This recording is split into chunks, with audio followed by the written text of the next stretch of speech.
ዲሴምበር 12 የዕለቱ መልእክት ርዕስ አገልግሎታችሁን ፈጽሙ።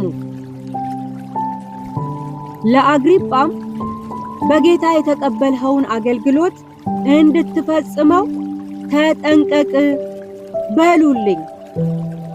ቆላስይስ ምዕራፍ 4 ቁጥር 17። አገልግሎትን መጀመር ብቻ ሳይሆን ማስቀጠልና መፈጸም ይጠይቃል። ለማስቀጠልና ለመፈጸም ደግሞ አገልግሎትን ከጌታ እንደተቀበልን መገንዘብ አስፈላጊ ነው። ክቡር ከሆነው ጌታ የተቀበልነውን አገልግሎት ማክበር ተገቢ ነው። አገልግሎት ባለ አደራነት ነውና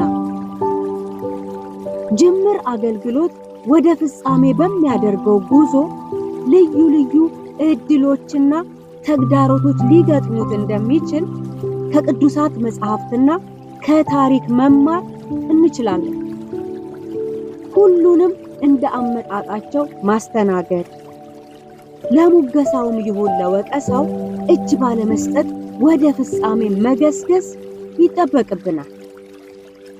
ሐዋርያው ጳውሎስ አግሪጳን አገልግሎትህን ፈጽም ሲለው የቆላስይስን ቤተክርስቲያን እየፈተኗት ያሉትን ነገሮች ስለሚያውቅ ነው።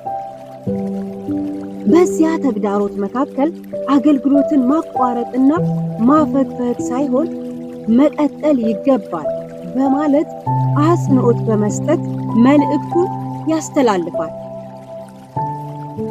እኛም የክርስቶስ ቤተክርስቲያን በሚያጋጥማት ልዩ ልዩ ተግዳሮቶች ወቅት ጎመን በጤና በማለት ምቹ ጊዜ እስከሚመጣ የምንተወውና የምንሸሸው ጉዳይ ሊሆን አይገባም።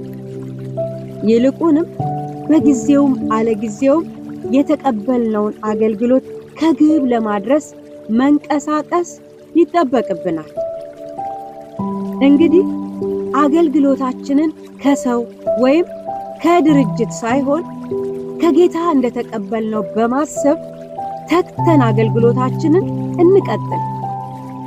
አቋርጠን ከሆነ ከእንደገና ወደ አገልግሎት መስመራችን እንመለስ። እያገለገልን ነገር ግን በብዙ ተግዳሮቶች መካከል እያለፍን ቢሆን ጌታ ይረዳናልና እንበርታ። አገልግሎት አቋርጠው ያሉትን አገልጋዮች ስናይ ከመውቀስ ይልቅ ጠጋ ብለን እንስማቸው፣ እንረዳቸው። ከዚያም አገልግሎታቸውን እንዲቀጥሉ እናበርታቸው። የተቀበላችሁትን አገልግሎታችሁን ፈጽሙ።